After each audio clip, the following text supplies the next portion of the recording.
Hello everyone, welcome to CPC academy. CPC academy में आपका हार्दिक स्वागत है। तो फ्रेंड्स, आज हम करने वाले हैं हिस्ट्री की क्लास।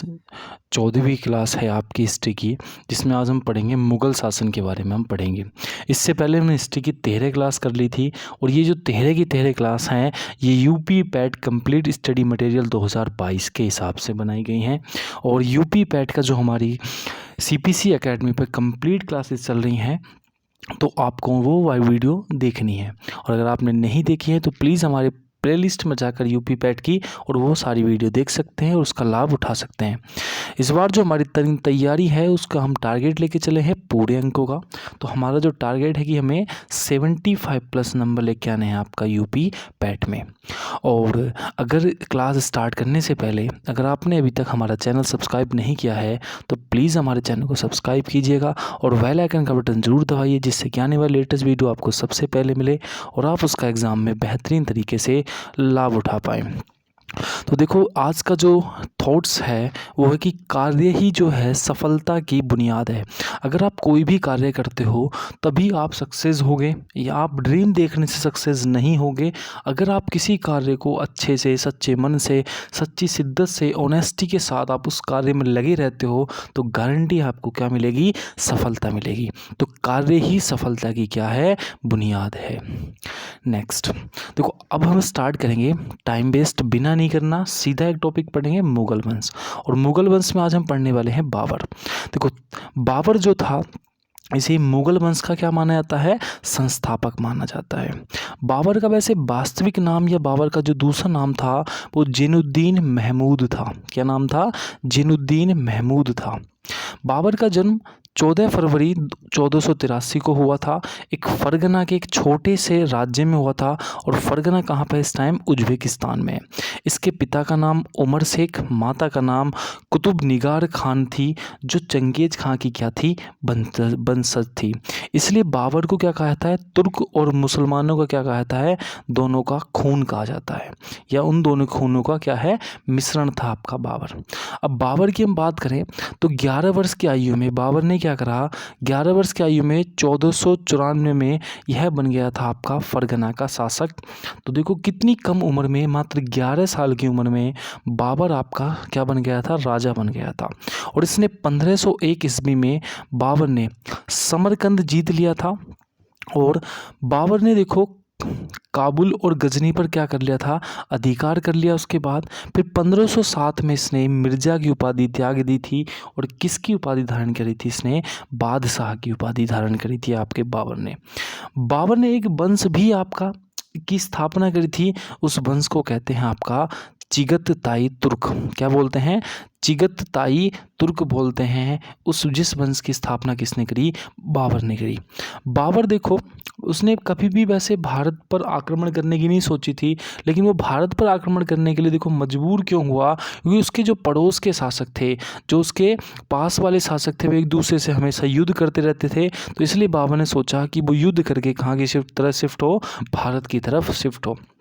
फिर बाबर ने देखो पानीपत का युद्ध में पहली बार भारत के किसी हिस्से को जीता था। वैसे पानीपत के युद्ध से पहले बाबर ने जो था भारत पर 4 बार आक्रमण कर चुका था। ये जो पानीपत का युद्ध था ये बाबर का 5वां युद्ध था। कौन सा युद्ध था? 5वां। और ये 5वां युद्ध जो ही था आपका पानीपत का 1519 वाला, इसमें ही इसने विजय अभियान भी माना जाता है।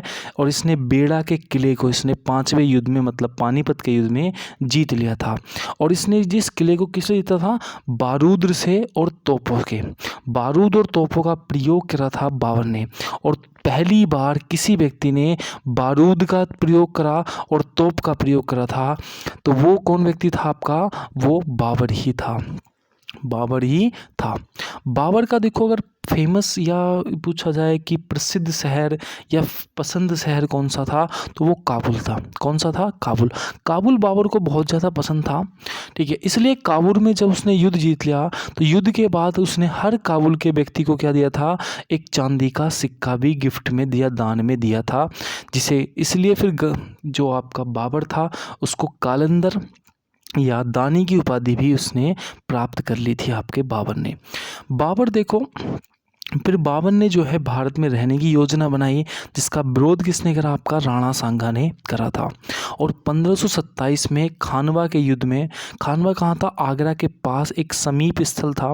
वहाँ पर जो है राणा सांगा के साथ एक तो इब्राहिम लोदी थे और उसके भाई महमूद लोदी ने, सब ने मिलकर किसकी तरफ किससे युद्ध लड़ा?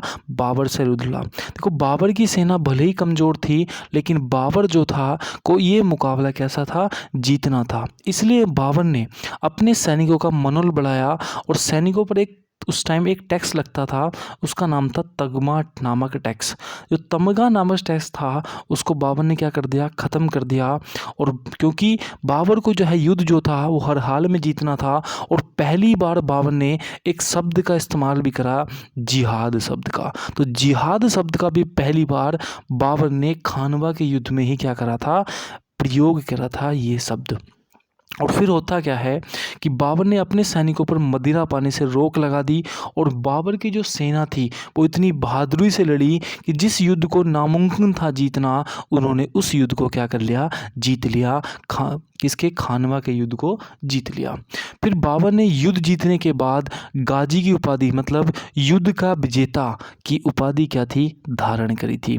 और इस युद्ध के बाद बाबर ने स्थायी रूप से भारत में क्या रहने का निर्णय ले लिया था। किस युद्ध के बाद? खानवा के युद्ध में। तो देखो सबसे पहले जिहाद शब्द का प्रयोग किसने करा? बाबर ने। ठीक।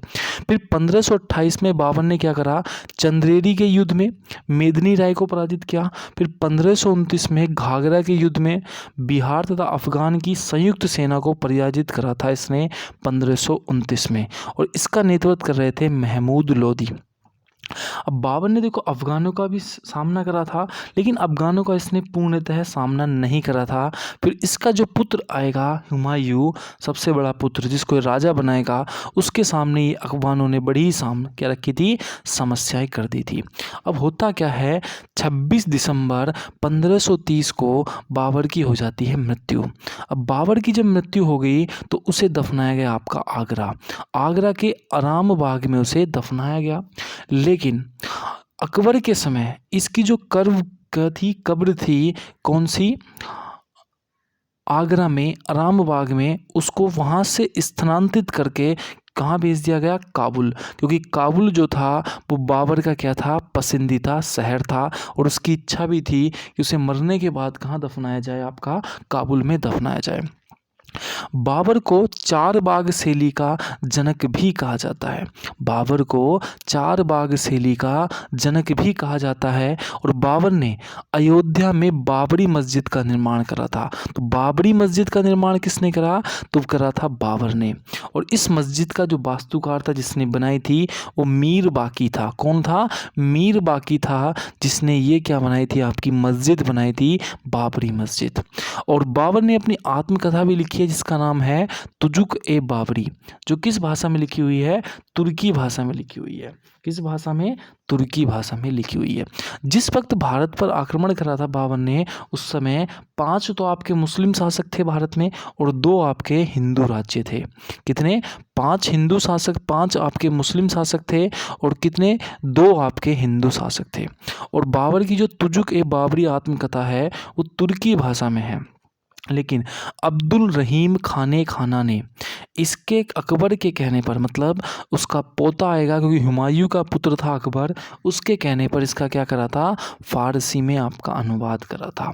और इसकी फ़ारसी में अनुवाद ही क्या कहलाया? आपका बाबरनामा कहलाता है। और बाबर के देखो 4 पुत्र थे, लेकिन सबसे बड़ा जो पुत्र था उसका नाम था हुमायूं, और हुमायूं का ही पुत्र बाद में कौन हुआ था? अकबर हुआ था। बाबर अपने जीवन काल में ही क्या था? हुमायूं को क्या बना दिया गया था? अपना उत्तराधिकारी बना दिया गया था। किसने बनाया था? बाबर ने हुमायूं को। अब देखो हमारा आज हम सिर्फ बाबर तक रखेंगे और अगली क्लास में पढ़ेंगे हुमायूं के बारे में। अब मैं आपको कुछ याद दिला देता हूँ कि क्या क्या हमारे मोस्ट क्वेश्चन थे। तो हमारा जैसे सबसे पहले कि मुगल वंश का संस्थापक किसे मानते हैं? तो बाबर को। बाबर के बचपन का नाम जैनुद्दीन महमूद था। बाबर का जन्म कब हुआ? 14 जनवरी 1483 को। कहाँ पर? फरगना में। बाबर जो था, इसके पिता का नाम क्या था? शेख मिर्ज़ा, और इसकी माता का नाम कुतुब बिन निगार खान था। ठीक। बाबर कितने वर्ष की आयु में आप शासक राजा बना था? 11 वर्ष की आयु में। बाबर ने पहली बार किसे जीता? तो 1501 में समरकंद को जीता। बाबर ने बादशाह की उपाधि कब धारण करी? तो मिर्जा की उपाधि त्यागी थी, फिर उसके बाद किसकी उपाधि धारण करी थी आपकी? 1507 में बादशाह की। फिर बाबर ने किस वंश की स्थापना करी थी? तो चगताई तुर्क वंश की स्थापना करी थी। फिर बाबर ने भारत की ओर सबसे पहले आक्रमण कब करा था? तो पानीपत का युद्ध जीता था पहली बार 1519 में, लेकिन पानीपत का युद्ध जो था बाबर का 5वां आक्रमण था। और सबसे पहले तोपों का प्रयोग किसने करा? तो बाबर ने करा। बाबर का सबसे पसंदीदा शहर कौन सा था? काबुल। इसने किस शहर के निवासियों को चांदी के सिक्के दिए? काबुल। और इसे क्या कहा गया? कलंदर या दानी। पहली बार बाबर ने जब रहने की योजना बनाई थी तो उसका विरोध किसने करा? राणा सांगा ने। और खानवा का युद्ध कहाँ पे हुआ? आगरा के समीप हुआ था 1527 में। किसकी विजय हुई थी? बाबर की। तमगा नामक टैक्स किससे संबंधित है? तो बाबर से। पहली बार जिहाद शब्द का प्रयोग किसने करा? तो बाबर ने करा। सैनिकों को मदिरा पीने से रोका किसने था? तो बाबर ने रोका था। बाबर ने गाजी की उपाधि धारण करी? हाँ बिल्कुल करी है, युद्ध का विजेता की उपाधि धारण करी है। उसके बाद बाबर ने जो है अफगानों का क्या पूर्णतः सफाया करा? नहीं करा। बाबर की मृत्यु कब हुई? 26 दिसंबर 1530 को। बाबर को सबसे पहले कहाँ दफनाया गया? आगरा में। आगरा के आराम बाग में दफनाया गया। अब किसने बाबर की कब्र को आगरा से काबुल स्थानांतरित करा? तो अकबर ने करा था। बाबर को किस शैली का जनक कहा जाता है? चारबाग शैली का जनक कहा जाता है। बाबरी मस्जिद का निर्माण किस राजा के शासनकाल में हुआ? तो बाबर के। और बाबरी मस्जिद को का वास्तुकार का नाम क्या था? मीर बाकी। बाबर की आत्मकथा का नाम क्या है? तुजुक ए बाबरी। और तुजुक ए बाबरी किसकी आत्मकथा है? बाबर की। किस भाषा में लिखी हुई है? तुर्की भाषा में। जिस समय भारत में बाबर ने आक्रमण करा था उस समय 5 मुस्लिम शासक और 2 हिंदू शासक थे। और जो बाबर की आत्मकथा है तुजुक ए बाबरी, उसका फारसी में अनुवाद किसने करा था? तो अब्दुल रहीम खाना ने करा था। किसकी कहने पर? अकबर के कहने पर। अकबर बाबर के कितने पुत्र थे? 4 पुत्र थे, जिसमें सबसे बड़ा पुत्र कौन सा था? हुमायूं था। और उसके बाद शासक कौन बना आपका हुमायूं के बाद? तो बाबर के बाद तो हुमायूं बना। तो फ्रेंड्स इतना ही था आपका मुगल शासन में, जिसमें हमने आज क्या कंप्लीट कर लिया? बाबर कंप्लीट कर लिया।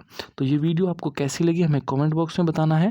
और अगर आपने अभी तक CPC एकेडमी चैनल सब्सक्राइब नहीं किया है तो प्लीज़ हमारे चैनल को सब्सक्राइब कीजिएगा और बेल आइकन का बटन जरूर दबाइए, जिससे कि आने वाले लेटेस्ट वीडियो आपको सबसे पहले मिले और आप उसका एग्ज़ाम में बेहतरीन तरीके से लाभ उठा पाएँ। मिलते हैं नेक्स्ट वीडियो में, तब तक के लिए जय हिंद जय भारत।